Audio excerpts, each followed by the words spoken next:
How should our products be? Again, this is heresy to say. You don't say, I don't give this presentation in the Valley. Ship great products. Of course we ship great products. And they always hold up the example of Apple.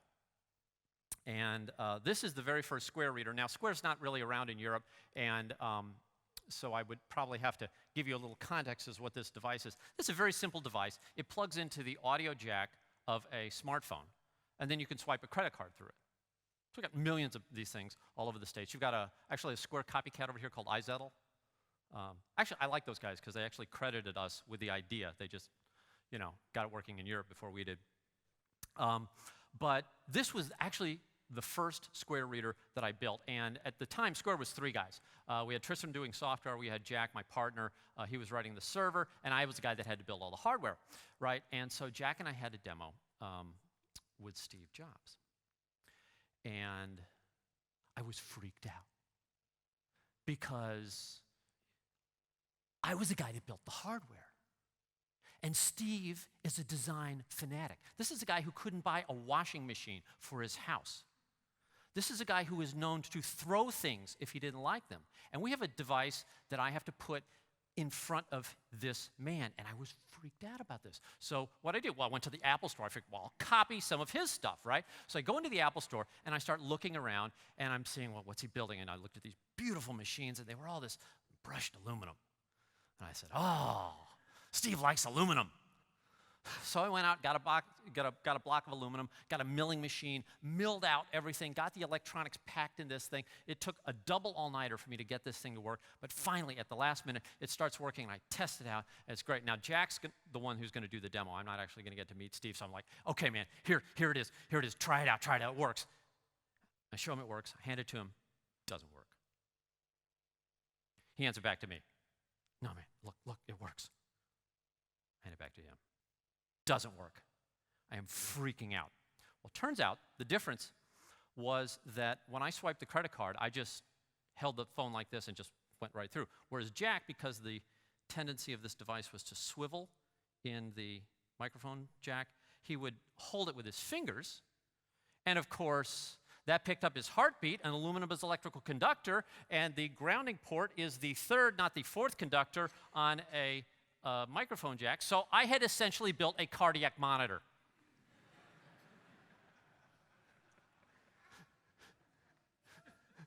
It didn't work. It didn't work.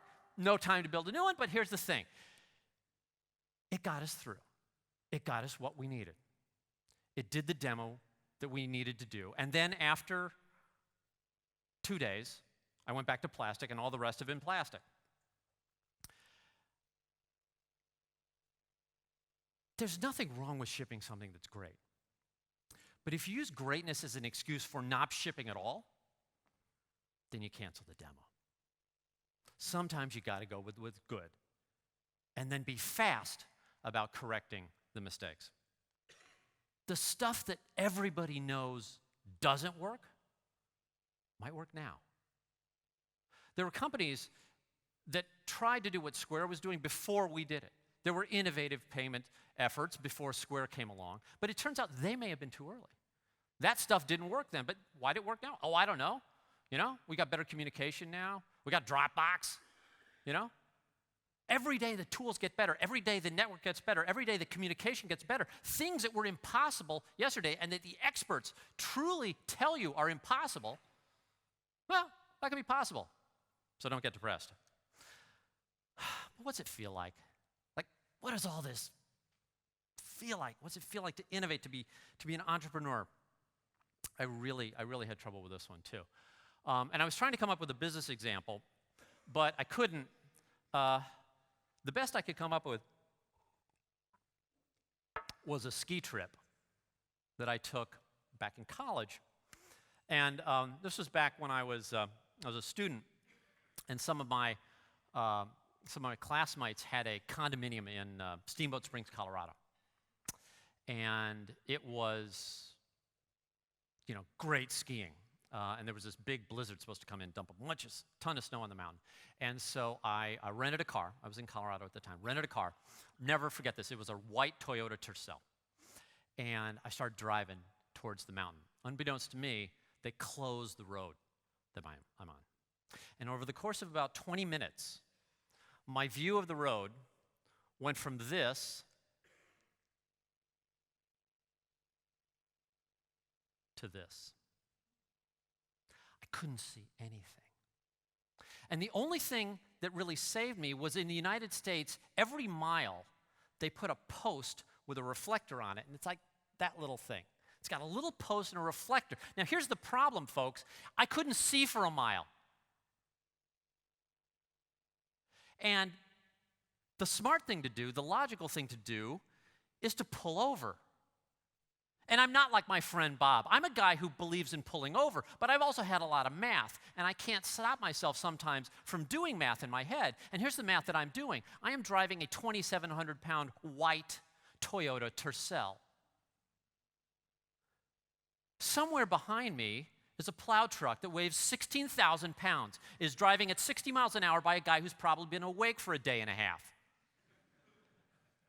I would love to pull off the road, but I don't know where the road is. And I'm pretty sure that if I pull off and I'm wrong, I will be killed. And so I drive on. And the driving is pretty horrible because I don't really know where the road is, and I only occasionally get these reminders of where I think the road should be, and sometimes I have to veer back on, and that's what it feels like. I've started 6 companies. I've just started a nonprofit. I guess you'd call that 7. I thought I'd be better than this by now, but I'm not. Every time I feel the same way I felt on this terrible ski trip journey, which is that there's a giant truck behind me that is going to kill me if I don't keep going. And I wish it was a sunny day, and I wish I could see the road ahead of me, but I can't. I just drive on. And I get these occasional signposts that let me know if I'm doing well or not. And it's not about being bold, at least not in my case. I'm sure there are people who are bold. I am not one of them. I'm just a guy who keeps driving. But sometimes it works. Sometimes it's the best skiing of my life. And sometimes my company takes off, and then my friend doesn't have to sleep in the back of his car.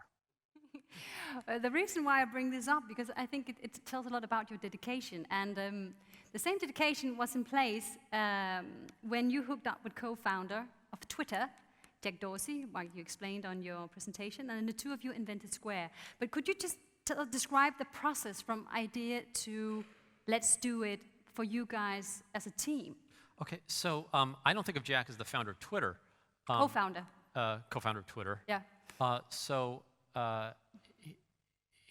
Jack and I started working together back at Mira. So he and I worked together back when he was 15, okay? And we'd been very successful working together in the old days. That was 20 years ago. And when he got out of Twitter, I was basically looking for something else to do. So I have this habit. I start companies and I can't run them. And if I stay around too long, I become disruptive.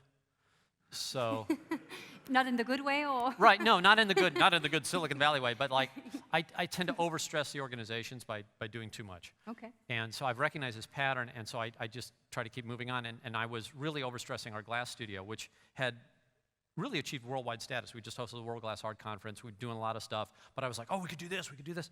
And it was sort of time for me to leave. And so Jack was, sort of recently single, and said, well, why don't we start a company together? And I was like, okay, cool. And what do you want to do? He's like, I don't know. What do you want to do? I was like, I don't know. And so the only thing we noticed, the only thing we said was that it would be based on mobile. It would be somehow involving these devices. And so with that as the guide, we then started brainstorming on ideas and ideas and ideas, and we came up with one that we were, I guess I'd say, kind of interested in. And again, seeking opportunities. And then I went to my studio and I tried to sell this piece of glass, and I lost the sale because I couldn't take an Amex card, and it was like, oh, there's a problem, right? So I immediately called up Jack, and I said, here's a problem. This is what we should do. And I knew about my buddy Bob, and I was like, payments is a messed up business.